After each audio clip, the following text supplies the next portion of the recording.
सत श्री अकाल जी, स्वागत करते हैं साढ़े 7 दशकों का गूंजा सिख विरसे दी साड़ी खास पेशकश के। इस खास पेशकश के दिल्ली सिख गुरुद्वारा मैनेजमेंट कमेटी वालों बीते हफ्ते ਜਿਹੜੇ भी कार्य किए जाते हैं उसकी जानकारी आप तक पहुँचाने हैं। सो बीते हफ्ते दिल्ली सिख गुरुद्वारा मैनेजमेंट कमेटी वालों किहड़े कार्य किए गए पूरी खबर ते नज़र पावांगे। शुरुआत करते हैं खास पेशकश की जिसका नाम गूंजा सिख विरसे दियाँ। दिल्ली सिख गुरुद्वारा मैनेजमेंट कमेटी वालों एक कोशिश रही है कि कोई एक मैंबर आके संगत दे रूबरू होवे। ते बीते हफ्ते की गल करिए तो बीते हफ्ते दिल्ली सिख गुरुद्वारा मैनेजमेंट कमेटी के प्रधान मनजिंदर सिंह सिरसा गुरुद्वारा बंगला साहब नतमस्तक होए ते संगत दे रूबरू होए, जिथे उन्होंने परमात्मा का तह दिलों धन्यवाद किया। जी हाँ, दिल्ली सिख गुरुद्वारा मैनेजमेंट कमेटी के प्रधान मनजिंदर सिंह सिरसा ने कहा कि इस महामारी के अंदर परमात्मा ने मैंबरों के उत्ते ते नुमाइंदियां के उत्ते मेरा पर हाथ रखा तो इस महामारी तो बचा के रखा। इस दे नाल ही दिल्ली सिख गुरुद्वारा मैनेजमेंट कमेटी के प्रधान मनजिंदर सिंह सिरसा ने गुरु चरणों में अरदास की है कि इस महामारी तो जल्दी मुक्ति मिल सके ताकि श्री गुरु तेग बहादुर साहब जी की 400वीं शताब्दी असी बड़े धूमधाम के नाल मना सकीए। अपने सेवकों की आप पत रखी सच्चे पिता परमेश्वर ने अपने दासां नूं अपने सेवकों नूं हथ दे के इन्हां बल दियां अगां चों बचा के रखिया। ये मेरे मालिक की ही रहमत ते बख्शिश आ जो असीं नित मालिक दे चरनां च बेनती जोदड़ी अरदास करते हैं। साडे गुरु घर दे अति सत्कारयोग कीर्तनीय साहिबान, रागी ढाडी साहिबान, ग्रंथी साहिबान, हैड ग्रंथी साहिबान, लांगरी साहिबान, सेवादार साहिबान, गुरु साहब ने अपने सारे ही गुरु घर के वजीरां तो महान सेवावां लईआं और उन्हां दी हथ दे के रखिया कीती। उन्हां नूं सेहत ज़ाबता बख्शिया, तंदुरुस्ती बख्शी। इस महामारी का प्रकोप इस कदर वधदा जा रहा है। एक दिन के अंदर अंदर 20-20 हज़ार लोग इस कोरोना वायरस तो इन्फेक्टेड हो रहे हैं।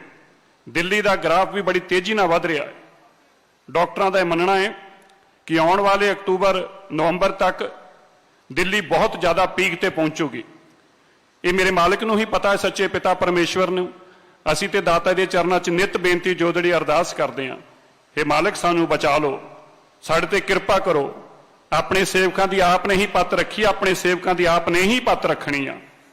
अज साडे लई सच्चे पिता परमेश्वर दे चरनां च जदों बेनती जोदड़ी अरदास करते हैं तो सब तो वड्डी जो आने वाली साडी शताब्दी आ, गुरु तेग बहादुर साहिब पातशाह जी का 400 साला प्रकाश पुरब जो कि 2021 च आना है और सच्चे पिता परमेश्वर रहमत बख्शिश करन, अपने सिखां ते तरस खाउण और ये शताब्दी असी बहुत वड्डे पद्धर ते दुनिया के अंदर मना सकीए।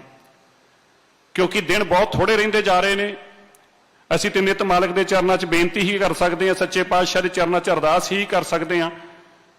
सो सारी संगत अरदास करो जिथे सच्चे पिता परमेश्वर के चरनां च असीं सारी सरबत के चढ़दी कला की अरदास करते हैं, अपने परिवार की अरदास करते हैं। उत्थे ही सच्चे पिता परमेश्वर साडे ते रहम और कृपा करन और सानू ये महान शताब्दी मनाउण दा बल बख्शण, चाओ ते उत्साह बख्शण और ऐसा माहौल भी बनाउण जिस दिन असीं चढ़दी कला च शताब्दी मना सकीए। मैं संगत के चरनां च बेनती करदा, ये बहुत वड्डा जो दिन आ रहे ने, ये गुरुद्वारा सीसगंज साहिब जो मेरे मालिक का बहुत वड्डा स्थान आ और गुरुद्वारा रकाबगंज साहिब विशेष तौर पर संगतां दा जिहड़ा बहुत वड्डा इकट्ठ हुंदा है वो गुरुद्वारा रकाबगंज साहब ते सीसगंज साहब हुंदा है। गुरुद्वारा सीसगंज साहब का जो किचन सी लंगर हॉल दी उसका नवीकरण काम का काम शुरू करने वास्ते मैं संगतां दे चरनां च अपील करदा है। क्योंकि आप जानते जे इस हालातों के अंदर आप संगतां दे आशीर्वाद सदके ही ये गुरुद्वारा कमेटी के प्रबंध चल रहे हैं। हालांकि संगतां बहुत घट गिणती च आउंदियां ने पर संगतां अपने घरों तो बैठ के अपने दसवंध रूपी माया कोई ऑनलाइन भिजवाउंदा है, कोई रसद भिजवाउंदा है और कोई गुरु घर च किसी नूं भेज के भिजवाउंदा है। उन्हां दे करके ही इन्नी वड्डी महामारी के दौरान जदों कि गुरु घर च संगतां पहले 3 महीने तो बिल्कुल नहीं आईयां और हुण भी बहुत घट संगतां दर्शनां नूं पहुंच पाउंदियां ने। इस ऐसे वेले भी गुरु साहब ने आप ही अपने सेवकों ते दया कृपा रहमत बख्शिश करके उन्हां नूं ऐसी भाव बख्शिया कि उन्होंने अपने दसवंध रूपी माया ਗੁਰੂ ਘਰਾਂ 'ਚ ਭਿਜਵਾਈ ਔਰ ਐਡੇ ਮਹਾਨ ਪ੍ਰਬੰਧ ਜਿਹੜੇ ਗੁਰੂ ਘਰਾਂ ਦੇ ਇਸ ਸੁਚਾਰੂ ਰੂਪ 'ਚ ਚੱਲਦੇ ਰਹੇ। ਸੰਗਤ ਦੇ ਮੈਂ ਚਰਨਾਂ 'ਚ ਬੇਨਤੀ ਕਰਦਾ ਹਾਂ, ਇਹ ਜੋ ਗੁਰਦੁਆਰਾ ਸੀਸਗੰਜ ਸਾਹਿਬ ਦੀ ਕਿਚਨ ਆ, ਇਸ ਦਾ ਕੰਮ ਸ਼ੁਰੂ ਹੋਣਾ ਹੈ।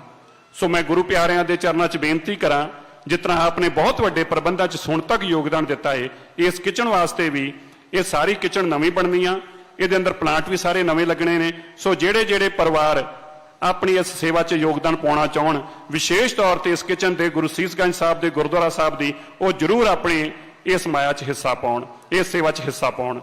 ਨਾਲ ਹੀ ਮੈਂ ਸੰਗਤਾਂ ਦਾ ਇਹ ਵੀ ਧੰਨਵਾਦ ਕਰਦਾ ਹਾਂ ਜੋ ਨਿਰੰਤਰ ਹੁਣ ਤੱਕ ਸੇਵਾਵਾਂ 'ਚ ਆਪਨੇ ਸਹਿਯੋਗ ਕੀਤਾ। ਖਾਲਸਾ ਜੀ ਪਿਛਲੇ 2 ਦਿਨ ਤੋਂ ਨਿਰੰਤਰ ਲੋਕਾਂ ਦੇ ਮੈਸੇਜ, WhatsApp, ਮੇਲ, SMS, ਫੋਨ, ਮੈਂ 2 ਦਿਨ ਤੋਂ ਬਹੁਤ ਲੋਕਾਂ ਨੂੰ ਜਵਾਬ ਦਿੱਤੇ, ਉਹਨਾਂ ਦਾ ਧੰਨਵਾਦ ਕੀਤਾ। ਪਰ ਮੈਂ ਸਮੂਹਿਕ ਤੌਰ ਤੇ ਅਮਰੀਕਾ, ਇੰਗਲੈਂਡ, ਕੈਨੇਡਾ ਤੋਂ ਕਿੱਥੋਂ ਲੋਕ ਮੈਸੇਜ ਔਰ WhatsApp ਭੇਜ ਰਹੇ ਨੇ, ਮੈਂ ਜਿਨ੍ਹਾਂ ਨੂੰ ਨਹੀਂ ਜਵਾਬ ਦੇ ਪਾਇਆ, ਮੈਂ ਹੱਥ ਬੰਨ੍ਹ ਕੇ ਆਪ ਜੀ ਦਾ ਸਮੂਹਿਕ ਤੌਰ ਤੇ ਕੋਟਾਨ ਕੋਟ ਸ਼ੁਕਰਾਨਾ ਕਰਦਾ ਹਾਂ ਜੋ ਇਤਨੀ ਵੱਡੀ ਦਾਤੇ ਨੇ ਕਿਰਪਾ ਕੀਤੀ ਆਪਣੇ ਸਿੱਖਾਂ ਤੇ, ਔਰ ਇੱਕ ਸਿੱਖ ਤੋਂ ਮਹਾਨ ਸੇਵਾ ਲਈ। ਔਰ ਕਿਤਨੇ ਦੇਸ਼ ਔਰ ਦੁਨੀਆ ਦੇ ਵੱਡੇ ਲੋਕਾਂ ਨੇ ਆ ਕੇ ਇਹ ਦੱਸਣਾ ਕੀਤਾ ਕਿ ਕਿਤਨਾ ਦੁਨੀਆ ਦੇ ਅੰਦਰ ਸਿੱਖ ਜਿਹੜੇ ਨੇ ਸੱਚੀ ਭਾਵਨਾ ਕਰਨ ਵਾਲਾ ਅਗਰ ਕੋਈ ਹੈ ਤੇ ਉਹ ਸਿੱਖ ਆ। ਇਹ ਸਿੱਖ ਨਹੀਂ ਕਹਿ ਰਹੇ ਸੀ, ਟੀਵੀ ਤੇ ਆ ਕੇ ਸਾਰੇ ਉਹ ਲੋਕ ਕਹਿ ਰਹੇ ਸੀ ਜਿਹੜੇ ਅਲੱਗ-ਅਲੱਗ ਧਰਮਾਂ ਤੋਂ ਸੀ, ਜਿਨ੍ਹਾਂ ਦਾ ਗੁਰੂ ਗ੍ਰੰਥ ਸਾਹਿਬ ਮਹਾਰਾਜ ਦੇ ਚਰਨਾਂ 'ਚ ਵਿਸ਼ਵਾਸ ਤੇ ਹੋ ਸਕਦਾ ਹੈ, ਪਰ ਧਰਮ ਉਹਨਾਂ ਦਾ ਅਲੱਗ ਸੀ। ਉਹਨਾਂ ਨੇ ਵੀ ਇਸ ਗੱਲ ਨੂੰ ਮੰਨਿਆ ਔਰ ਰੌਲਾ ਪਾ ਕੇ ਮੰਨਿਆ ਕਿ ਅਗਰ ਦੁਨੀਆ ਦੇ ਅੰਦਰ ਕਿਸੇ ਦੀ ਤਾਕਤ ਨੂੰ ਦੇਖਣਾ ਹੈ ਤੇ ਉਹ ਵੀ ਸਿੱਖ ਨੂੰ, ਕਿਸੇ ਦੀ ਇਮਾਨਦਾਰੀ ਨੂੰ ਦੇਖਣਾ ਹੈ ਉਹ ਵੀ ਸਿੱਖ ਨੂੰ, ਕਿਸੇ ਦੀ ਨਿਸ਼ਠਾ ਨੂੰ ਦੇਖਣਾ ਹੈ ਉਹ ਵੀ ਸਿੱਖ ਆ, ਤੇ ਜੇ ਕਿਸੇ ਦੀ ਸੇਵਾ ਭਾਵਨਾ ਦੇਖਣੀ ਆ ਤੇ ਉਹ ਵੀ ਸਿੱਖਾਂ ਨੇ ਨਿੱਤਰ ਕੇ ਦਿਖਾਇਆ ਹੈ। ਔਰ ਮੈਂ ਤੇ ਸੁਣ ਰਿਹਾ ਸੀ ਜਦੋਂ ਪ੍ਰੋਗਰਾਮ ਤੁਸੀਂ ਵੀ ਜ਼ਰੂਰ ਸਭ ਨੇ ਦੇਖਿਆ ਹੋਊਗਾ, ਇੱਥੋਂ ਤੱਕ ਅਲਫਾਜ਼ ਕਹੇ ਗਏ ਕਿ ਅਗਰ ਕਿਸੇ ਨੂੰ, ਅਗਰ ਇਸ ਵੇਲੇ ਜਦੋਂ ਪੂਰੀ ਮਾਨਵਤਾ ਡਰ ਕੇ ਘਰਾਂ 'ਚ ਬਹਿ ਗਈ ਸੀ, ਅਗਰ ਨਿਡਰ ਹੋ ਕੇ ਮਾਨਵਤਾ ਦੀ ਸੇਵਾ ਵਾਸਤੇ ਕੋਈ ਬਾਹਰ ਨਿਕਲੇ ਨੇ ਤੇ ਉਹ ਲੋਕ ਨੇ ਜਿਨ੍ਹਾਂ ਦੀ ਸਿਰਾਂ ਤੇ ਦਸਤਾਰਾਂ ਨੇ, ਉਹ ਸਿੱਖ ਨੇ। ਅਸੀਂ ਸਿੱਖਾਂ ਨੂੰ ਨਮਨ ਕਰਦੇ ਹਾਂ। ਸੋ ਮੈਂ ਧੰਨਵਾਦ ਕਰਦਾ ਹਾਂ ਡਾਕਟਰ ਪਰਨਰ ਰॉय ਜੀ ਦਾ, ਬੜੇ ਕ੍ਰੈਡੀਬਲ ਨਾਮ ਹੈ ਇਸ ਮੀਡੀਆ ਜਗਤ ਅੰਦਰ, ਔਰ ਉਹਨਾਂ ਦੇ ਟੀਵੀ ਚੈਨਲ ਦੋਵਾਂ ਨੇ ਨਿਰੰਤਰ 2 ਘੰਟੇ ਤੱਕ ਇਹ ਪ੍ਰੋਗਰਾਮ ਟੈਲੀਕਾਸਟ ਕੀਤਾ। ਇਹ ਸਾਡੇ ਲਈ ਬਹੁਤ ਜ਼ਰੂਰੀ ਸੀ, ਸਾਡਾ ਓਵਰਡਿਊ ਸੀ। ਅਸੀਂ ਸੇਵਾਵਾਂ ਤੇ ਬਹੁਤ ਕੀਤੀਆਂ ਨੇ, ਪਰ ਉਹਨੂੰ ਕੋਈ ਸਹੀ ਮੈਨੇ 'ਚ ਰਿਕੋਗਨਾਈਜ਼ ਨਹੀਂ ਕਰਦਾ। ਜਦੋਂ ਰਿਕੋਗਨਾਈਜ਼ ਕਰਨ ਦਾ ਵੇਲਾ ਆਉਂਦਾ ਏ ਤੇ ਮਾਫ ਕਰਨਾ, ਖਾਸ ਤੌਰ ਤੇ ਟੀਵੀ ਚੈਨਲ ਔਰ ਅਖਬਾਰਾਂ ਨੂੰ ਪਤਾ ਨਹੀਂ ਕੋਈ ਪੀੜ ਜਿਹੀ ਹੋਣ ਲੱਗ ਪੈਂਦੀ ਆ, ਜਾਂ ਉਹ ਜੈਲਸੀ ਕਹਿ ਲਓ, ਜਾਂ ਉਹ ਈਰਖਾ ਕਹਿ ਲਓ, ਜਾਂ ਉਹਨਾਂ ਨੂੰ ਲੱਗਦਾ ਕਿ ਅਸੀਂ ਕਿਸ ਤਰ੍ਹਾਂ ਵਡਿਆਈ ਕਰ ਸਕਦੇ ਹਾਂ ਕਿਸੇ ਦੂਸਰੇ ਦੀ। ਅੱਜ ਇਹੋ ਜਿਹਾ ਸਮਾਂ ਆ ਗਿਆ ਕਿ ਲੋਕਾਂ ਨੂੰ ਕਲਮ ਨਾਲ ਲਿਖਣ ਲੱਗਿਆ ਵੀ ਕਈ ਵਾਰ ਸ਼ਰਮ ਆਉਂਦੀ ਆ। ਯਕੀਨ ਮੰਨਿਓ, ਮੈਂ ਬਹੁਤ ਸਾਰੀਆਂ ਅਖਬਾਰਾਂ ਦੇਖਦਾ ਹਾਂ, ਮੈਂ ਕਈ ਵਾਰ ਦੇਖਦਾ ਕਿ ਛੋਟੀ ਜਿਹੀ ਡੱਬੀ ਵੀ ਨਹੀਂ ਕੋਈ ਅਖਬਾਰ ਲਾ ਕੇ ਰਾਜੀ ਹੁੰਦੀ। ਉਹਨਾਂ ਨੂੰ ਲੱਗਦਾ ਏ ਕਿ ਪਤਾ ਨਹੀਂ ਇਹਨਾਂ ਨੂੰ ਅਸੀਂ ਕਿਉਂ ਕ੍ਰੈਡਿਟ ਦਈਏ, ਜਦੋਂ ਕਿ ਦੁਨੀਆ ਭਰ ਦੀਆਂ ਅਖਬਾਰਾਂ ਨੇ, ਵਰਲਡ ਦੀਆਂ ਅਖਬਾਰਾਂ ਨੇ, ਚਾਹੇ ਉਹ ਲਾਸ ਐਂਜਲਸ ਦੀ ਟਾਈਮਸ ਹੋਵੇ, ਚਾਹੇ ਵਾਸ਼ਿੰਗਟਨ ਦੇ ਅਖਬਾਰ ਹੋਣ, ਚਾਹੇ ਫਿਜੀ ਦੀਆਂ ਅਖਬਾਰਾਂ ਹੋਣ, ਦੁਨੀਆ ਭਰ ਦੇ ਟੀਵੀ ਚੈਨਲ ਅਖਬਾਰਾਂ ਨੇ ਇਸ ਦੀ ਵਡਿਆਈ ਕੀਤੀ। ਸੋ ਮੈਂ ਉਹਨਾਂ ਗੁਰੂ ਪਰਿਵਾਰਾਂ ਦਾ ਧੰਨਵਾਦ ਕਰਦਾ ਜਿਨ੍ਹਾਂ ਦੇ ਸਦਕੇ ਮਹਾਨ ਸੇਵਾਵਾਂ ਹੋਈਆਂ ਨੇ। ਸੋ ਮੈਂ ਬਹੁਤ ਧੰਨਵਾਦ ਕਰਦਾ ਹਾਂ। ਔਰ ਇੱਕ ਮੈਂ ਬੇਨਤੀ ਹੋਰ ਕਰ ਦੇਵਾਂ, ਖਾਸ ਤੌਰ ਤੇ ਮੈਨੂੰ ਜਿਹੜੇ ਪਿਛਲੇ ਦਿਨ ਤੁਸੀਂ ਦੇਖਿਆ ਹੋਊਗਾ ਕਿ ਕਿਸ ਤਰੀਕੇ ਇੱਕ ਅੱਤਵਾਦੀ ਹਮਲਾ ਹੋਇਆ ਅਫਗਾਨਿਸਤਾਨ ਅੰਦਰ, ਔਰ ਸਾਡੇ ਕਈ ਪਰਿਵਾਰ ਜਿਹੜੇ ਸੀ ਉਹ ਅੱਤਵਾਦੀ ਹਮਲੇ ਸ਼ਹੀਦ ਹੋ ਗਏ। ਮੈਨੂੰ ਉਹਨਾਂ ਪਰਿਵਾਰਾਂ ਵੱਲੋਂ ਵਿਸ਼ੇਸ਼ ਤੌਰ ਤੇ ਕਿਹਾ ਗਿਆ ਕਿ ਤੁਸੀਂ ਗੁਰੂ ਸਾਹਿਬ ਦੇ ਚਰਨਾਂ 'ਚ ਔਰ ਸੰਗਤਾਂ ਦੇ ਵੱਲੋਂ ਕਿਹੋ ਜੇ ਕਿ ਸਾਡੀ ਵੀ ਅਰਦਾਸ ਕਰਨਾ, ਅਸੀਂ ਹਿੰਦੁਸਤਾਨ 'ਚ ਆਉਣਾ ਚਾਹੁੰਦੇ ਹਾਂ, ਪਰਮਾਤਮਾ ਸਾਡੀ ਉੱਥੇ ਸੱਚੇ ਪਿਤਾ ਪਰਮੇਸ਼ਵਰ ਜਿੱਥੇ ਰੱਖਿਆ ਕਰੇ, ਉੱਥੇ ਹੀ ਸਾਨੂੰ ਚੜ੍ਹਦੀ ਕਲਾ ਬਖਸ਼ੇ ਤੇ ਸਾਨੂੰ ਇਸ ਮੁਲਕ 'ਚ ਆਉਣ ਦੀ ਇਜਾਜ਼ਤ ਮਿਲੇ।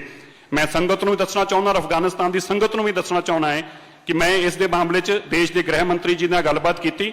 ਮੇਰੇ ਤੋਂ ਪਹਿਲਾਂ ਸਰਦਾਰਨੀ ਹਰਸਿਮਰਤ ਕੌਰ ਬਾਦਲ ਆਲਰੇਡੀ ਉਹਨਾਂ ਨੂੰ ਕਹਿ ਚੁੱਕੇ ਸੀਗੇ, ਉਹਨਾਂ ਨੇ ਮੈਨੂੰ ਵਿਸ਼ਵਾਸਨ ਦਿੱਤਾ ਹੈ ਕਿ ਬਹੁਤ ਜਲਦੀ ਹੀ ਜਿਹੜੇ ਵੀ ਅਫਗਾਨਿਸਤਾਨ ਤੋਂ ਸਿੱਖ ਆਉਣਾ ਚਾਹੁੰਦੇ ਨੇ, ਅਸੀਂ ਉਹਨਾਂ ਨੂੰ ਸਭ ਨੂੰ ਵੀਜ਼ੇ ਦੇ ਕੇ ਤੇ ਇੱਥੇ ਲੈ ਕੇ ਆਵਾਂਗੇ। ਅੱਗੇ ਸੰਭਾਲਣਾ ਸਿੱਖਾਂ ਦਾ ਕੰਮ ਆ, ਮੁਲਕ 'ਚ ਲਿਆਉਣਾ ਸਾਡਾ ਕੰਮ ਆ। ਸੋ ਮੈਨੂੰ ਉਮੀਦ ਆ ਕਿ ਜਲਦੀ ਹੀ ਇਸ ਦੇ ਅੰਦਰ ਵੀ ਸੱਚੇ ਪਿਤਾ ਪਰਮੇਸ਼ਵਰ ਆਪਣੇ ਸਿੱਖਾਂ ਤੇ ਦਇਆ ਕਿਰਪਾ ਕਰਨਗੇ। ਮੈਂ ਉਹਨਾਂ ਪਰਿਵਾਰਾਂ ਦਾ ਧੰਨਵਾਦ ਕਰਦਾ ਹਾਂ ਜਿਨ੍ਹਾਂ ਨੇ ਇਹਨਾਂ ਸੇਵਾ 'ਚ ਬਹੁਤ ਮਹਾਨ ਯੋਗਦਾਨ ਪਾਇਆ।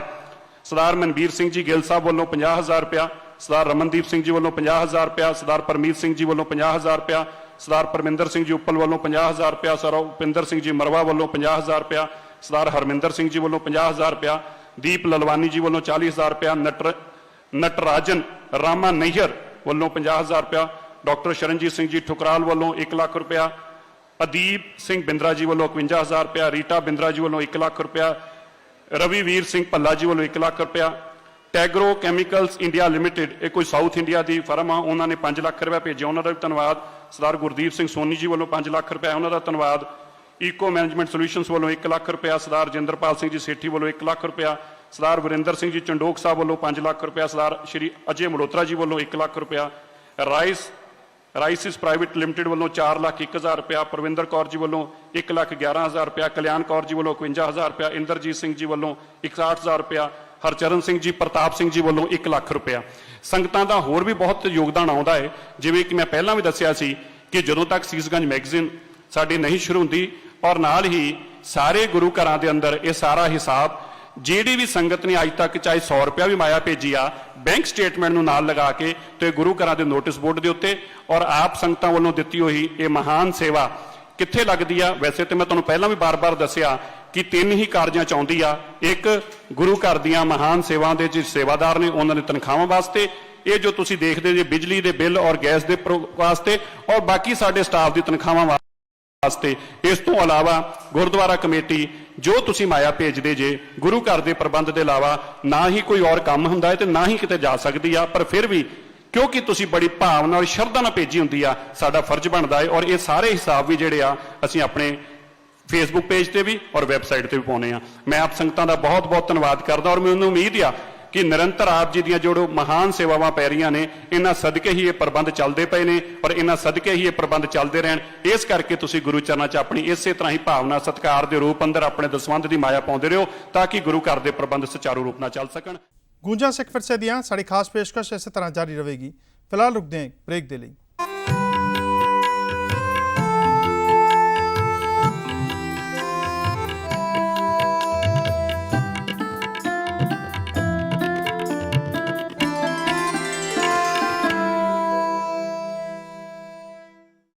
ਸ਼੍ਰੋਮਣੀ ਅਕਾਲੀ ਦਲ ਦਿੱਲੀ ਇਕਾਈ ਤੇ ਦਿੱਲੀ ਸਿੱਖ ਗੁਰਦੁਆਰਾ ਮੈਨੇਜਮੈਂਟ ਕਮੇਟੀ ਨੂੰ ਹੋਰ ਬਲ ਮਿਲਿਆ। ਜੀ ਹਾਂ, ਰਾਮਗੜੀਆ ਸਮਾਜ ਵੱਲੋਂ ਕਈ member Delhi Sikh Gurdwara management committee ਤੇ ਸ਼੍ਰੋਮਣੀ ਅਕਾਲੀ ਦਲ ਦੇ ਵਿੱਚ ਸ਼ਾਮਿਲ ਹੋਏ ਨੇ। ਉੱਥੇ ਹੀ ਦਿੱਲੀ ਸਿੱਖ ਗੁਰਦੁਆਰਾ ਮੈਨੇਜਮੈਂਟ ਕਮੇਟੀ ਦੇ ਜਨਰਲ ਸਕੱਤਰ ਤੇ ਸ਼੍ਰੋਮਣੀ ਅਕਾਲੀ ਦਲ ਦਿੱਲੀ ਇਕਾਈ ਦੇ ਪ੍ਰਧਾਨ ਹਰਮੀਤ ਸਿੰਘ ਕਾਲਕਾ ਨਾਲ ਇਸ ਮੌਕੇ ਖਾਸ ਗੱਲਬਾਤ ਕੀਤੀ ਸਾਡੇ ਸਹਿਯੋਗੀ ਜਸਮੀਤ ਸਿੰਘ ਨੇ। ਸ਼੍ਰੋਮਣੀ ਅਕਾਲੀ ਦਲ ਦਿੱਲੀ ਸਟੇਟ ਵੱਲੋਂ ਲਗਾਤਾਰ ਜਿਹੜਾ ਉਹ ਜਥੇਬੰਦਕ ਢਾਂਚਾ ਜਿਹੜਾ ਮਜ਼ਬੂਤ ਕੀਤਾ ਜਾ ਰਿਹਾ ਹੈ। तमाम ਵਰਕਰਸ ਜਿਹੜੇ ਨੇ, ਆਗੂ ਜਿਹੜੇ ਨੇ, ਅਲੱਗ-ਅਲੱਗ ਜੋ ਸੇਵਾਵਾਂ ਨਿਭਾਉਂਦੇ ਰਹੇ ਨੇ ਉਹਨਾਂ ਦੀ ਮੀਟਿੰਗ ਕੀਤੀ ਜਾ ਰਹੀ ਹੈ, ਅਲੱਗ-ਅਲੱਗ ਅਹੁਦੇ ਦਿੱਤੇ ਜਾ ਰਹੇ ਨੇ। ਇਸ ਵੇਲੇ ਰਾਮਗੜੀਆ ਸਮਾਜ ਖਾਸ ਤੌਰ ਤੇ ਪਹੁੰਚਿਆ ਔਰ ਸ਼੍ਰੋਮਣੀ ਅਕਾਲੀ ਦਲ ਦੇ ਵਿੱਚ ਸ਼ਾਮਲ ਹੋਏ ਨੇ। ਪ੍ਰਧਾਨ ਹਰਮੀਤ ਸਿੰਘ ਕਾਲਕਾ ਜੀ ਨਾਲ ਨੇ। ਹਰਮੀਤ ਜੀ, ਲਗਾਤਾਰ ਅਕਾਲੀ ਦਲ ਨੂੰ ਜਿਹੜਾ ਹੈ ਉਹ ਜਥੇਬੰਦਕ ਢਾਂਚੇ ਨੂੰ ਮਜ਼ਬੂਤੀ ਮਿਲ ਰਹੀ ਹੈ, ਅੱਜ ਰਾਮਗੜੀਆ ਸਮਾਜ ਸ਼ਾਮਲ ਹੋਇਆ। ਦੇਖੋ, ਮੈਂ ਸਮਝਦਾ ਕਿ ਗੁਰੂ ਮਹਾਰਾਜ ਦੀ ਅਪਾਰ ਕਿਰਪਾ ਔਰ ਜਿਸ ਤਰੀਕੇ ਦੇ ਨਾਲ ਸ਼੍ਰੋਮਣੀ ਅਕਾਲੀ ਦਲ ਨੇ ਪਿਛਲੇ 7 ਸਾਲਾਂ ਤੋਂ ਵਿੱਚ ਦਿੱਲੀ ਸਿੱਖ ਗੁਰਦੁਆਰਾ ਪ੍ਰਬੰਧਕ ਕਮੇਟੀ ਦੇ ਵਿੱਚ ਸੇਵਾ ਕੀਤੀ ਹੈ, ਉਹ ਆਪਣੇ ਆਪ 'ਚ ਇੱਕ ਮਿਸਾਲ ਹੈ। ਭਾਵੇਂ ਅਸੀਂ ਜਿਹੜੀਆਂ ਵੀ ਚੀਜ਼ਾਂ ਸਾਡੀ ਜ਼ਿੰਮੇਵਾਰੀਆਂ ਦੇ ਵਿੱਚ ਆਈਆਂ ਅਸੀਂ ਪੂਰੀਆਂ ਬਖੂਬੀ ਨਿਭਾਈਆਂ। ਔਰ ਖਾਸ ਤੌਰ ਤੇ ਮੈਂ ਕਹਿ ਸਕਦਾ ਕਿ ਜਿਸ ਮਹਾਮਾਰੀ ਦੇ ਵਿੱਚ ਜਿਸ ਤਰੀਕੇ ਦੇ ਨਾਲ ਗੁਰਦੁਆਰਾ ਪ੍ਰਬੰਧਕ ਕਮੇਟੀ ਔਰ ਅਕਾਲੀ ਦਲ ਨੇ ਕੰਮ ਕੀਤਾ, ਲੋਕਾਂ ਦੇ ਵਿੱਚ ਇੱਕ ਵਿਸ਼ਵਾਸ ਹੋਇਆ ਔਰ ਮੈਂ ਉਸ ਵਿਸ਼ਵਾਸ ਦਾ ਸਦਕਾ ਅੱਜ ਟੀਮ ਦੇ ਵਿੱਚ ਇਜ਼ਾਫਾ ਹੋ ਰਿਹਾ। ਸਰਦਾਰ ਗੁਰਸ਼ਰਨ ਸਿੰਘ ਸੰਧੂ ਪੁਰਾਣੇ ਮੈਂਬਰ ਨੇ, ਸਰਦਾਰ ਬਲਵਿੰਦਰ ਮੋਹਨ ਸਿੰਘ ਜੀ ਸੰਧੂ ਉਹ ਵੀ ਸਾਬਕਾ ਮੈਂਬਰ ਨੇ ਦਿੱਲੀ ਕਮੇਟੀ ਦੇ, ਜਿਹੜੇ ਅੱਜ ਸਾਡੇ ਵਿੱਚ ਆਏ ਨੇ। ਔਰ ਮੈਂ ਸਮਝਦਾ ਕਿ ਇੱਕ ਜ਼ਿੰਮੇਵਾਰ ਬੰਦੇ ਹੋਣ ਦੇ ਨਾਤੇ ਇਲਾਕੇ ਦੇ ਵਿੱਚ ਇਹਨਾਂ ਦੀ ਆਪਣੀ ਪੈਠ ਹੈ, ਪਕੜ ਹੈ। ਉਹਨਾਂ ਦੇ ਨਾਲ ਜਿਹੜੇ ਸਾਥੀ ਇੱਥੇ ਆਏ ਨੇ, ਉਹਨਾਂ ਦਾ ਸਦਕਾ ਅੱਜ ਪਾਰਟੀ ਨੂੰ ਬੜੀ ਤਾਕਤ ਮਿਲੇਗੀ ਔਰ ਆਉਣ ਵਾਲੇ ਸਮੇਂ ਦੇ ਵਿੱਚ ਇਸੇ ਤਰੀਕੇ ਦੇ ਨਾਲ ਸ਼੍ਰੋਮਣੀ ਅਕਾਲੀ ਦਲ ਰੋਜ਼ ਦੇ ਰੋਜ਼ ਮਜ਼ਬੂਤ ਹੋਏਗਾ। ਹਰਮੀਤ ਜੀ, ਗੁਰਦੁਆਰਾ ਕਮੇਟੀ ਦੀ ਚੋਣਾਂ ਦੀ ਗੱਲ ਕੀਤੀ ਜਾਵੇ, ਉਹਨੂੰ ਵੀ ਜਿਹੜਾ ਬਹੁਤ ਘੱਟ ਸਮਾਂ ਰਹਿ ਗਿਆ ਔਰ ਜਿਸ ਤਰੀਕੇ ਦੇ ਨਾਲ ਅਕਾਲੀ ਦਲ 2 ਵਾਰ ਜਿਹੜੀ ਆ ਉਹਨਾਂ ਨੇ ਬੜੀ ਵਧੀਆ ਜਿੱਤ ਹਾਸਲ ਕੀਤੀ ਪਾਰਟੀ ਵੱਲੋਂ ਔਰ ਤੀਸਰੀ ਵਾਰ ਦੀ ਤਿਆਰੀ ਦੇ ਰੂਪ ਦੇ ਵਿੱਚ ਇਹਨੂੰ ਦੇਖਿਆ ਜਾ ਰਿਹਾ तमाम ਮੀਟਿੰਗਾਂ ਨੂੰ। ਦੇਖੋ, ਮੈਂ ਸਮਝਦਾ ਕਿ ਜਿਹੜੀ ਸ਼੍ਰੋਮਣੀ ਅਕਾਲੀ ਦਲ ਨੂੰ ਦਿੱਲੀ ਦੀ ਸੰਗਤ ਨੇ ਮੈਂਡੇਟ ਦਿੱਤਾ ਔਰ ਉਹਦੇ ਕਰਕੇ ਅਸੀਂ ਜਿਹੜੀਆਂ ਸੇਵਾਵਾਂ ਸਾਨੂੰ ਮਿਲੀਆਂ ਉਸ ਸੇਵਾ ਦੇ ਵਿੱਚ ਅਸੀਂ ਕੋਈ ਵੀ ਆਪਣੇ ਵੱਲੋਂ ਕਮੀ ਨਹੀਂ ਆਉਣ ਦਿੱਤੀ ਔਰ ਜਿੱਥੇ ਜਿੱਥੇ ਪ੍ਰਬੰਧ ਚਲਾ ਸਕੇ ਔਰ ਐਸੀ ਕਮੇਟੀ ਚਲਾਈ ਜਿਹਦੇ ਉੱਤੇ ਸਕੂਲਾਂ ਦੀ ਲਾਇਬਿਲਿਟੀ ਪੌਣੇ 200 ਕਰੋੜ ਰੁਪਏ ਦੀ ਲਾਇਬਿਲਿਟੀ ਸੀ ਸਾਡੇ ਸਿਰ ਦੇ ਉੱਤੇ। ਉਹਦੇ ਬਾਵਜੂਦ ਵੀ ਅੱਜ 7 ਸਾਲਾਂ ਤੋਂ ਇੱਕ ਸੁਚਾਰੂ ਰੂਪ ਦੇ ਨਾਲ ਕਮੇਟੀ ਚੱਲ ਰਹੀ ਹੈ, ਜਿਹਦੇ ਵਿੱਚ ਕਈ ਇਹੋ ਜਿਹਾ ਵੀ ਪੜਾਅ ਆ ਗਿਆ ਕਿ ਜਿਹਦੇ ਵਿੱਚ ਕਈ ਸਾਡੇ ਆਪਣੇ ਪਾਰਟੀ ਤੋਂ ਪ੍ਰਧਾਨ ਬਣੇ ਹੋਏ ਜਿਹੜੇ ਜਿਨ੍ਹਾਂ ਦੇ ਉੱਤੇ ਗੋਲਕ ਚੋਰੀ ਦਾ ਇਲਜ਼ਾਮ ਲੱਗੇ ਨੇ। ਸੋ ਮੈਂ ਸਮਝਦਾ ਕਿ ਉਸ ਦੇ ਬਾਵਜੂਦ ਵੀ ਸ਼੍ਰੋਮਣੀ ਅਕਾਲੀ ਦਲ ਹਮੇਸ਼ਾ ਚੜ੍ਹਦੀ ਕਲਾ 'ਚ ਰਿਹਾ ਔਰ ਇੱਕੋ ਫੈਸਲਾ ਸਰਦਾਰ ਸੁਖਬੀਰ ਸਿੰਘ ਬਾਦਲ ਸਾਹਿਬ ਦਾ ਕਿ ਕਿਸੇ ਵੀ ਗੁਰੂ ਦੀ ਗੋਲਕ ਦੇ ਉੱਤੇ ਨਜ਼ਰ ਰੱਖਣ ਵਾਲੇ ਨੂੰ ਪਾਰਟੀ ਦੇ ਵਿੱਚ ਨਹੀਂ ਰਹਿਣ ਦਿੱਤਾ ਜਾਏਗਾ। ਇਸ ਫੈਸਲੇ ਦੇ ਕਰਕੇ ਅੱਜ ਵੀ ਦਿੱਲੀ ਦੀ ਸੰਗਤ ਦੇ ਉੱਤੇ ਬੜਾ ਵੱਡਾ ਵਿਸ਼ਵਾਸ ਸਾਡੇ ਤੇ ਕਰਦੀ ਹੈ। ਸੋ ਮੈਂ ਸਮਝਦਾ ਕਿ ਆਉਣ ਵਾਲੀ ਚੋਣਾਂ 'ਚ ਵੀ ਸੰਗਤ ਸਾਨੂੰ ਬਹੁਤ ਵੱਡੇ ਮਾਰਜਨ ਦੇ ਨਾਲ, ਬਹੁਤ ਵੱਡੀ ਜਿੱਤ ਦੇ ਨਾਲ ਇਹ ਸੇਵਾ ਬਖਸ਼ੇਗੀ। ਇੱਕ ਚੀਜ਼ ਹੋਰ ਹਰਬੀਰ ਜੀ, ਸਿੱਖਾਂ ਦੀ ਜਿਹੜੀ ਵੋਟਰ ਲਿਸਟ ਹੈ ਉਸ ਨੂੰ ਲੈ ਕੇ ਹਰ ਵਾਰ ਇਹ ਮਾਮਲਾ ਜਿਹੜਾ ਹੈ ਉਹ ਅਖਬਾਰਾਂ ਤੱਕ ਪਹੁੰਚਦਾ ਹੈ, ਸਰਕਾਰਾਂ ਤੱਕ ਪਹੁੰਚਦਾ ਹੈ। ਇਸ ਵਾਰ ਦੀ ਤਿਆਰੀ ਕੀ ਕੁਝ ਲੱਗ ਰਹੀ ਹੈ? ਦੇਖੋ, ਪਿਛਲੀ ਵਾਰ ਇਹ ਬਿਲਕੁਲ ਡੀਲਿਮਿਟੇਸ਼ਨ ਹੋਣ ਤੋਂ ਬਾਅਦ ਇਹ ਧੱਕਾ ਵੀ ਹੋਇਆ ਕਿ ਫੋਟੋਆਂ ਦੀ ਗੱਲ ਕੀਤੀ, ਕੋਰਟ ਨੇ ਵੀ ਕਿਹਾ ਸੀ ਔਰ ਉਸ ਤੋਂ ਬਾਅਦ ਵੀ ਸਰਕਾਰ ਨੇ ਇਸ ਤਰ੍ਹਾਂ ਕਰਤੀ। ਮਗਰ ਇਸ ਵਾਰੀ ਕੱਲ ਵੀ ਜਿਹੜੀ ਮਿਨਿਸਟਰ ਸਾਹਿਬ ਨੇ ਆਪਣੀ ਮੀਟਿੰਗ ਲਈ ਹੈ ਔਰ ਉਹਨਾਂ ਨੇ ਕਿਹਾ ਕਿ ਮੈਂ ਬਿਲਕੁਲ ਟਾਈਮ ਸਿਰ ਕਰਾਵਾਂਗਾ ਔਰ ਵੋਟਾਂ ਫੋਟੋ ਵਾਲੀ ਵੋਟਾਂ ਬਣਨਗੀਆਂ ਨਵੀਆਂ ਸੂਚੀਆਂ ਦੇ ਵਿੱਚ। ਔਰ ਜਿੱਥੇ ਵੀ ਦਿੱਲੀ ਸਿੱਖ ਗੁਰਦੁਆਰਾ ਕਮੇਟੀ ਕੋ ਜਾਂ ਸਾਡੀ ਪਾਰਟੀ ਕੋਲੋਂ ਕੋਈ ਵੀ ਸਹਿਯੋਗ ਮੰਗਣਗੇ ਹਮੇਸ਼ਾ ਅਸੀਂ ਵੱਧ ਚੜ੍ਹ ਕੇ ਦੇਵਾਂਗੇ ਔਰ ਪੂਰੀ ਕੋਸ਼ਿਸ਼ ਇਹ ਹੋਣੀ ਚਾਹੀਦੀ ਹੈ ਕਿ ਕਿਉਂਕਿ ਬੜੇ ਸਾਡੇ ਵੀਰ ਨੇ ਜਿਨ੍ਹਾਂ ਦੀਆਂ ਵੋਟਾਂ ਨਹੀਂ ਬਣ ਪਈਆਂ ਔਰ ਕਈ ਐਸੇ ਨੇ ਜਿਨ੍ਹਾਂ ਦੀਆਂ ਜਿਹੜੇ ਸਿੱਖੀ ਸਰੂਪ 'ਚ ਨਹੀਂ ਰਹੇ ਉਹ ਗਲਤ ਵੀ ਬਣੀਆਂ ਹੋਈਆਂ। ਸੋ ਐਸੀ ਵੋਟਾਂ ਨੂੰ ਆਪਣੇ ਇਲਾਕਿਆਂ ਦੇ ਵਿੱਚ ਅਸੀਂ ਹਰ ਮੈਂਬਰ ਦੀ ਡਿਊਟੀ ਲਾਵਾਂਗੇ ਕਿ ਇਹਨੂੰ ਸੁਚਾਰੂ ਰੂਪ ਦੇ ਨਾਲ ਬਣਵਾਇਆ ਜਾਏ ਔਰ ਟਾਈਮ ਸਿਰ ਇਲੈਕਸ਼ਨ ਕਰਾਈ ਜਾਏ। ਜੋ 2020 ਦੀ ਵੋਟਰ ਸੂਚੀ ਰਹੀ ਹੈ ਉਹਦੇ ਚੋਂ ਜਿਹੜਾ ਵੋਟਾਂ ਲੈਣ ਦੀ ਗੱਲ ਕਹੀ ਗਈ ਹੈ ਕਿ ਉਹਦੇ ਚੋਂ ਵੋਟਰ ਲਿਸਟ ਤਿਆਰ ਕੀਤੀ ਜਾਏਗੀ, ਇਸ ਚੀਜ਼ ਨੂੰ ਕਿਸ ਤਰੀਕੇ ਦੇਖਦੇ ਹੋ? ਦੇਖੋ, ਮੈਂ ਕੱਲ ਦੀ ਮੀਟਿੰਗ ਤੋਂ ਬਾਅਦ ਮੇਰੀ ਕੋਈ ਗੱਲ ਨਹੀਂ ਹੋਈ ਹਲੇ। ਮੈਂ ਟਾਈਮ ਲੈ ਰਿਹਾ ਜਿਹੜੇ ਵੀ ਮੰਤਰੀ ਸਾਹਿਬ ਨੇ ਉਹਨਾਂ ਨਾਲ ਔਰ ਉਹਨਾਂ ਦੇ ਕੋਲ ਜਾ ਕੇ ਔਰ ਉਹਨਾਂ ਦੇ ਡਿਪਾਰਟਮੈਂਟ ਤੋਂ ਪੂਰੀ ਇੱਕ ਵਾਰ ਅਸੀਂ ਡਿਟੇਲ ਲੈ ਲਈਏ ਕਿ ਕਿਸ ਤਰੀਕੇ ਦੇ ਨਾਲ ਕੰਮ ਹੋ ਰਿਹਾ। ਉਸ ਤੋਂ ਬਾਅਦ ਬਟ ਮੈਂ ਸਮਝਦਾ ਜੋ ਕੋਰਟ ਦੀ ਡਾਇਰੈਕਸ਼ਨਸ ਨੇ ਉਹਦੇ ਉੱਤੇ ਅਸੀਂ ਜ਼ਰੂਰ ਪੈਰਾ ਦੇਵਾਂਗੇ ਕਿ ਕੋਰਟ ਦੇ ਡਾਇਰੈਕਸ਼ਨ ਦੇ ਹਿਸਾਬ ਦੇ ਨਾਲ ਇਲੈਕਸ਼ਨ ਕਰਾਵਾਂਗੇ। ਹੁਣ ਪ੍ਰਚਾਰ ਵੀ ਜਿਹੜਾ ਹੈ ਉਹ ਕੁਝ ਸਮੇਂ ਬਾਅਦ ਸ਼ੁਰੂ ਹੋ ਜਾਏਗਾ। ਜਿਹੜੀ ਹੈ ਉਹ ਸਿਆਸੀ ਚੀਜ਼ਾਂ ਵੀ ਸਾਹਮਣੇ ਆਉਣਗੀਆਂ, ਧਾਰਮਿਕ ਚੀਜ਼ਾਂ, ਧਾਰਮਿਕ ਮੰਚ ਵੀ ਲੱਗਣਗੇ। ਉਸ ਦੇ ਵਿੱਚ ਜਿਹੜਾ ਆਉਣ ਵਾਲੀਆਂ ਵੋਟਾਂ ਦੇ ਵਿੱਚ ਚੈਲੰਜਸ ਕਿਹਨਾਂ ਚੀਜ਼ਾਂ ਨੂੰ ਚੈਲੰਜਸ ਦੇ ਤੌਰ ਤੇ ਦੇਖ ਰਹੇ ਹੋ? ਕਿਉਂਕਿ ਪਿਛਲਾ ਅਕਾਲੀ ਦਲ ਦਾ ਜਿਹੜਾ ਤੁਸੀਂ ਆਪ ਜ਼ਿਕਰ ਕੀਤਾ ਕਿ ਇੱਕ ਪੜਾਅ ਉਤਾਰ ਚੜਾਅ ਜਿਹੜੇ ਬੜੇ ਆਏ ਸੀ। ਦੇਖੋ, ਮੈਂ ਸਮਝਦਾ ਕਿ ਜਿੱਥੇ ਗੁਰੂ ਘਰ ਦੀ ਸੇਵਾ ਕਰਨ ਜਾਣਾ ਹੋਏ ਉਹਦੇ ਵਿੱਚ ਤੁਹਾਨੂੰ ਇੰਨੀ ਇਹੋ ਜਿਹੀ ਪਲੈਨਿੰਗ ਕਰਨ ਦੀ ਲੋੜ ਨਹੀਂ ਹੈ ਕਿਉਂਕਿ ਸੱਚੇ ਮਨ ਦੇ ਨਾਲ ਔਰ ਸੱਚੀ ਦਿਸ਼ਾ ਦੇ ਨਾਲ ਤੁਸੀਂ ਚੱਲਣਾ ਹੈ। ਔਰ ਮੈਂ ਸਮਝਦਾ ਕਿ ਸੰਗਤ ਦੇ ਵਿੱਚ ਅਸੀਂ ਆਪਣੀ ਰੋਜ਼ ਦੀ ਕਾਰਜਸ਼ੈਲੀ ਦੱਸਦੇ ਹਾਂ। ਇਸ 4 ਮਹੀਨੇ ਦੇ ਵਿੱਚ ਜੋ ਅਸੀਂ ਕਾਰਜ ਕੀਤਾ, ਸਾਡੇ ਉੱਤੇ ਗੱਲ ਹੋਈ ਕਿ ਇਹਦੇ ਫੰਡ ਦੀ ਦੁਰਵਰਤੋਂ ਕੀਤੀ ਹੈ। ਅਸੀਂ 1-1 ਰੁਪਏ ਦਾ ਫੰਡ ਗੁਰਦੁਆਰਿਆਂ ਦੇ ਵਿੱਚ ਲਗਾਇਆ ਔਰ ਜਿਹੜੀਆਂ ਸਿੰਘ ਸਭਾਵਾਂ ਨੇ ਹਰ ਸਿੰਘ ਸਭਾਵਾਂ ਨੂੰ ਦਿੱਲੀ ਦੀਆਂ ਉਹਨਾਂ ਨੂੰ ਬਾਈ ਪੋਸਟ ਇੱਥੋਂ ਹਿਸਾਬ ਭੇਜਿਆ। ਇਹ ਸਾਡੇ ਪ੍ਰਚਾਰ ਦੀ ਕੋਈ ਲੋੜ ਨਹੀਂ, ਸਾਡਾ ਕੰਮ ਬੁਲੇਗਾ। ਔਰ ਮੈਂ ਸਮਝਦਾ ਕਿ ਜੋ ਫੈਸਲਾ ਜੋ ਤੁਸੀਂ ਹੁਣੇ ਮੇਰੇ ਨਾਲ ਗੱਲ ਕੀਤੀ ਹੈ ਕਿ ਉਤਾਰ ਚੜਾਵ ਆਏ, ਉਤਾਰ ਚੜਾਵ ਪਾਰਟੀ 'ਚ ਕੋਈ ਨਹੀਂ ਆਇਆ, ਉਤਾਰ ਚੜਾਵ ਬੰਦਿਆਂ ਨੇ ਆਪ ਕੀਤੇ ਸੀ, ਉਹਨਾਂ ਦੇ ਵਿੱਚ ਆਇਆ ਔਰ ਉਹਨਾਂ ਨੇ ਵੀ ਜਿਹੜੀਆਂ ਹੁਣ ਪਾਰਟੀਆਂ ਬਣਾਈਆਂ ਉਹਨਾਂ ਨੂੰ ਵੀ ਪਤਾ ਚੱਲ ਜਾਏਗਾ ਕਿ ਆਉਣ ਵਾਲੇ ਸਮੇਂ ਦੇ ਵਿੱਚ ਸੰਗਤ ਉਹਨਾਂ ਨੂੰ ਕਿਸ ਤਰੀਕੇ ਦੇ ਨਾਲ ਦੇਖਦੀ ਔਰ ਉਹ ਆਪਣੇ ਆਪ ਨੂੰ ਕੀ ਸਮਝਦੇ ਨੇ। ਬਹੁਤ ਬਹੁਤ ਧੰਨਵਾਦ ਸਰ। ਸੋ ਹਰਮੀਤ ਸਿੰਘ ਕਾਲਕਾ ਜੀ, ਪ੍ਰਧਾਨ ਸ਼੍ਰੋਮਣੀ ਅਕਾਲੀ ਦਲ ਦਿੱਲੀ ਸਟੇਟ, ਜਿਨ੍ਹਾਂ ਨੇ ਸਾਫ਼ ਤੌਰ ਤੇ ਕਿਹਾ ਕਿ ਜਿੱਥੇ ਅਕਾਲੀ ਦਲ ਨੂੰ ਇੱਕ ਜਥੇਬੰਦਕ ਢਾਂਚੇ ਨੂੰ ਦਿੱਲੀ ਦੇ ਵਿੱਚ ਮਜ਼ਬੂਤੀ ਮਿਲੇਗੀ, ਉੱਥੇ ਆਉਣ ਵਾਲੀਆਂ ਜਿਹੜੀਆਂ ਚੋਣਾਂ ਨੇ ਉਹਦੇ ਵਿੱਚ ਜਿਹੜਾ ਹੈ ਕੰਮ ਬੋਲੇਗਾ ਇਸ ਟੀਮ ਦਾ। ਜੋ ਪਿਛਲੇ ਸਮੇਂ ਦੇ ਦੌਰਾਨ ਅਕਾਲੀ ਦਲ ਦੀ ਟੀਮ ਨੇ ਦਿੱਲੀ ਸਿੱਖ ਗੁਰਦੁਆਰਾ ਮੈਨੇਜਮੈਂਟ ਕਮੇਟੀ 'ਚ ਰਹਿੰਦੇ ਹੋਏ ਜੋ ਕੰਮ ਕੀਤੇ ਨੇ, ਜੋ ਸੰਗਤ ਦੇ ਹੱਕ ਦੇ ਲਈ ਅੱਗੇ ਆਏ ਨੇ, ਚਾਹੇ ਉਹ ਸਿਆਸੀ ਮੁੱਦੇ ਹੋਣ, ਚਾਹੇ ਉਹ ਧਾਰਮਿਕ ਮੁੱਦੇ ਹੋਣ, ਜਿਸ ਤਰੀਕੇ ਦੇ ਨਾਲ ਉਹ ਮੁੱਦੇ ਚੱਕੇ ਨੇ, ਉਹਨਾਂ ਨੂੰ ਦੇਖਦਿਆਂ ਸੰਗਤ ਜਿਹੜੀ ਹੈ ਉਹਨਾਂ ਤੇ ਦੁਬਾਰਾ ਜਿਹੜਾ ਵਿਸ਼ਵਾਸ ਜਤਾਏਗੀ। ਕੈਮਰਾ ਪਰਸਨ ਵਿਕਰਮ ਡੋਗਰਾ ਦੇ ਨਾਲ ਜਸਮੀਤ ਸਿੰਘ, PTC ਨਿਊਜ਼, ਦਿੱਲੀ। ਬੀਤੇ ਦਿਨੀ ਦਿੱਲੀ ਸਿੱਖ ਗੁਰਦੁਆਰਾ ਮੈਨੇਜਮੈਂਟ ਕਮੇਟੀ ਦੇ ਪ੍ਰਧਾਨ ਮਨਜਿੰਦਰ ਸਿੰਘ ਸਿਰਸਾ ਆਪਣੇ ਫੇਸਬੁੱਕ ਪੇਜ ਤੇ ਲਾਈਵ ਹੋਏ, ਜਿੱਥੇ ਉਹਨਾਂ ਨੇ ਐਂਬੂਲੈਂਸਾਂ ਦੀਆਂ ਤਸਵੀਰਾਂ ਸਾਂਝੀਆਂ ਕੀਤੀਆਂ ਤੇ ਇਹ ਐਂਬੂਲੈਂਸਾਂ ਦਿੱਲੀ ਦੇ ਗ੍ਰੇਟਰ ਕੈਲਾਸ਼ ਇਲਾਕੇ ਤੋਂ ਸੰਗਤਾਂ ਨੇ ਦਿੱਤੀ ਹੈ। ਤੇ ਇਸ ਦੇ ਨਾਲ ਹੀ ਦਿੱਲੀ ਸਿੱਖ ਗੁਰਦੁਆਰਾ ਮੈਨੇਜਮੈਂਟ ਕਮੇਟੀ ਦੇ ਪ੍ਰਧਾਨ ਮਨਜਿੰਦਰ ਸਿੰਘ ਸਿਰਸਾ ਨੇ ਗ੍ਰੇਟਰ ਕੈਲਾਸ਼ ਦੀ ਸੰਗਤ ਦਾ ਤਹਿ ਦਿਲੋਂ ਧੰਨਵਾਦ ਕੀਤਾ ਕਿ ਇਸ ਔਖੀ ਘੜੀ ਦੇ ਵਿੱਚ ਉਹਨਾਂ ਨੇ ਆਪਣਾ ਹੱਥ ਅੱਗੇ ਵਧਾਇਆ। ਗੁਰੂ ਪਿਆਰੀ ਸਾਧ ਸੰਗਤ ਜੀ, ਸਭ ਤੋਂ ਪਹਿਲਾਂ ਤੁਸੀਂ ਧੰਨਵਾਦ ਕਰਦੇ ਹਾਂ ਗ੍ਰੇਟਰ ਕੈਲਾਸ਼ GK2 ਦੀ ਸਿੰਘ ਸਭਾ ਦਾ, ਜਿਨ੍ਹਾਂ ਨੇ ਅੱਜ ਸਾਨੂੰ ਇਹ ਗੁਰੂ ਘਰ ਨੂੰ ਇਹ ਐਂਬੂਲੈਂਸ ਦਿੱਤੀ ਆ। ਇਹ ਐਂਬੂਲੈਂਸ ਜਿਹੜੇ ਸਰਦਾਰ ਹਰਮੀਤ ਸਿੰਘ ਸਾਡੇ ਜਨਰਲ ਸਕੱਤਰ ਸਾਹਿਬ ਖੜੇ ਨੇ, ਸਰਦਾਰ ਸਰਬਜੀਤ ਸਿੰਘ ਵਿਰਕ ਸਾਹਿਬ, ਸਰਦਾਰ ਪਰਮਜੀਤ ਸਿੰਘ ਚੰਡੋਕ ਸਾਹਿਬ, ਸਰਦਾਰ ਹਰਿੰਦਰਪਾਲ ਜੀ KP ਜੀ, ਹਰਿੰਦਰ ਸਿੰਘ ਜੀ KP ਜੀ ਸਾਡੇ ਮੈਂਬਰ ਸਾਹਿਬ ਔਰ ਜੁਆਇੰਟ ਸੈਕਟਰੀ ਸਾਹਿਬ। ਅਸੀਂ ਸੰਗਤ ਜੀ ਆਪ ਨੂੰ ਦੱਸਣਾ ਚਾਹੁੰਦੇ ਹਾਂ, ਸਾਰੀਆਂ ਐਂਬੂਲੈਂਸਾਂ ਜਿਹੜੀਆਂ ਨੇ ਇਹ ਦਿੱਲੀ ਦੇ ਅੰਦਰ ਜੋ ਕੋਵਿਡ ਦੀ ਮਹਾਮਾਰੀ ਆ ਉਹਦੇ ਵਾਸਤੇ ਇਹ 10 ਐਂਬੂਲੈਂਸਾਂ ਤਿਆਰ ਕਰਾਈਆਂ ਜਾ ਰਹੀਆਂ ਸੀਗੀਆਂ ਔਰ ਇਸੇ ਦੌਰਾਨ ਹੀ ਅਸੀਂ ਸਾਰੀ GK ਦੀ ਸੰਗਤ ਦਾ ਧੰਨਵਾਦ ਕਰਦੇ ਹਾਂ ਜਿਨ੍ਹਾਂ ਵੱਲੋਂ ਸਾਨੂੰ ਇਹ ਐਂਬੂਲੈਂਸ ਜਿਹੜੀ ਆ ਦਿੱਤੀ ਗਈ। ਇਹ ਐਂਬੂਲੈਂਸ ਗੁਰਦੁਆਰਾ ਗ੍ਰੇਟਰ ਕੈਲਾਸ਼ 2 ਦੇ ਕੋਲ ਸੀ। ਗੁਰੂ ਹਰ ਰਾਏ ਮੈਡੀਕਲ ਸੈਂਟਰ ਵੱਲੋਂ ਇਹ ਐਂਬੂਲੈਂਸ ਜਿਹੜੀ ਆ ਦਿੱਲੀ ਦੀਆਂ ਸੰਗਤਾਂ ਨੇ ਅੱਜ COVID-19 ਦੀ ਜਿਹੜੀ ਮਹਾਮਾਰੀ ਪੈ ਰਹੀ ਆ ਉਹਦੇ ਵਾਸਤੇ ਇਹ ਸਾਨੂੰ ਐਂਬੂਲੈਂਸ ਭੇਜੀ ਆ। ਸੋ ਅਸੀਂ ਸਾਰੀ ਸੰਗਤ ਧੰਨਵਾਦ ਕਰਦੇ ਹਾਂ। ਹਰ ਇਲਾਕੇ ਅੰਦਰ West Delhi, East Delhi, north Delhi, centre Delhi, ਇਹ 11 ਐਂਬੂਲੈਂਸਾਂ ਜਿਹੜੀਆਂ ਨੇ ਇਹ ਤੁਹਾਡੀ ਸੇਵਾ 'ਚ ਰਹਿਣਗੀਆਂ। ਪਰਮਾਤਮਾ ਲੋੜ ਨਾ ਪਾਵੇ ਕਿਸੇ ਨੂੰ ਵੀ, ਔਰ ਸਾਰੇ ਇਲਾਕੇ ਦੇ ਮੈਂਬਰ ਸਾਹਿਬਾਨਾਂ ਨੂੰ ਵੀ ਸੰਪਰਕ ਕਰ ਸਕਦੇ ਜੇ। ਔਰ ਇਹ ਸਾਰੀ ਐਂਬੂਲੈਂਸ ਦੇ ਅੰਦਰ ਜਿੱਥੇ ਆਕਸੀਜਨ ਦੀ ਫੈਸਿਲਿਟੀਜ਼ ਆ ਉੱਥੇ ਡਾਕਟਰਾਂ ਨਾਲ ਟਾਈ ਅਪ ਕਰਕੇ ਜ਼ਰੂਰਤ ਪੈਣ ਦੇ ਉੱਤੇ ਤੁਰੰਤ ਸਾਡੇ ਜਿਹੜੇ ਲੋਕ ਨੇ ਜਿਨ੍ਹਾਂ ਨੂੰ ਇਲਾਜ ਦੀ ਜ਼ਰੂਰਤ ਉਹਨਾਂ ਨੂੰ ਪਹੁੰਚਾਇਆ ਜਾ ਸਕੇ। ਸੋ ਮੈਂ ਸੰਗਤ ਦਾ ਧੰਨਵਾਦ ਕਰਦਾ ਜਿਨ੍ਹਾਂ ਦੇ ਸਦਕੇ ਮਹਾਨ ਸੇਵਾਵਾਂ ਚੱਲ ਰਹੀਆਂ ਨੇ, ਭਾਵੇਂ ਲੰਗਰ ਦੀਆਂ ਸੇਵਾਵਾਂ ਹੋਣ, ਭਾਵੇਂ ਹੈਲਥ ਦੀ ਸਰਵਿਸਿਜ਼ ਹੋਣ, ਇਹ ਆਪ ਸੰਗਤ ਦੇ ਸਦਕੇ ਚੱਲਦੀਆਂ ਨੇ। ਇਹ ਤੁਸੀਂ ਦੇਖੋਗੇ ਸਾਰੀਆਂ 11 ਐਂਬੂਲੈਂਸਾਂ ਤਿਆਰ ਹੋਣਗੀਆਂ। ਮੈਂ ਫਿਰ ਤੋਂ ਇੱਕ ਵਾਰ ਗ੍ਰੇਟਰ ਕੈਲਾਸ਼ ਦੀ ਸੰਗਤ ਦਾ ਬਹੁਤ ਬਹੁਤ ਧੰਨਵਾਦ ਕਰਦਾ ਹਾਂ, ਸਿੰਘ ਸਭਾ ਦਾ ਬਹੁਤ ਬਹੁਤ ਧੰਨਵਾਦ ਕਰਦਾ ਹਾਂ ਜਿਨ੍ਹਾਂ ਨੇ ਸਾਨੂੰ ਇਹ ਐਂਬੂਲੈਂਸ ਇੱਥੇ ਭੇਜੀ ਆ। ਅਸੀਂ ਉਹਨਾਂ ਦਾ ਧੰਨਵਾਦ ਕਰਦੇ ਹਾਂ। ਔਰ ਪਰਮਪਿਤਾ ਪਰਮੇਸ਼ਵਰ ਆਪਾਂ ਸਭ ਨੂੰ ਚੜ੍ਹਦੀ ਕਲਾ ਬਖਸ਼ੇ। ਇਸੇ ਤਰ੍ਹਾਂ ਆਪਾਂ ਦੇਸ਼ ਔਰ ਕੌਮ ਦੀ ਸੇਵਾ ਕਰਦੇ ਰਹੀਏ। ਵਾਹਿਗੁਰੂ ਜੀ ਕਾ ਖਾਲਸਾ, ਵਾਹਿਗੁਰੂ ਜੀ ਕੀ ਫਤਿਹ। ਗੂੰਜਾਂ ਸਿੱਖ ਵਿਰਸੇ ਦੀਆਂ ਸਾਡੀ ਖਾਸ ਪੇਸ਼ਕਸ਼ ਦੇ ਵਿੱਚ ਬਸ ਇਹ ਨਹੀਂ। ਜੇਕਰ ਤੁਸੀਂ ਸਾਨੂੰ ਜਾਂ ਦਿੱਲੀ ਸਿੱਖ ਗੁਰਦੁਆਰਾ ਮੈਨੇਜਮੈਂਟ ਕਮੇਟੀ ਨੂੰ ਇਸ ਪ੍ਰੋਗਰਾਮ ਦੇ ਸੰਬੰਧੀ ਕੋਈ ਸੁਝਾਅ ਜਾਂ ਰਾਏ ਦੇਣਾ ਚਾਹੁੰਦੇ ਹੋ ਤਾਂ ਸਾਡਾ ਈਮੇਲ ਪਤਾ ਨੋਟ ਕਰ ਲਓ। ਸਾਡਾ ਈਮੇਲ ਪਤਾ ਹੈ feedback@ptcnetwork.com। ਫਿਲਹਾਲ ਦਿਓ ਇਜਾਜ਼ਤ, ਅਗਲੇ ਹਫਤੇ ਖਾਸ ਪੇਸ਼ਕਸ਼ ਲੈ ਕੇ ਮੁੜ ਤੋਂ ਹੋਵਾਂਗੇ ਹਾਜ਼ਰ। ਧੰਨਵਾਦ।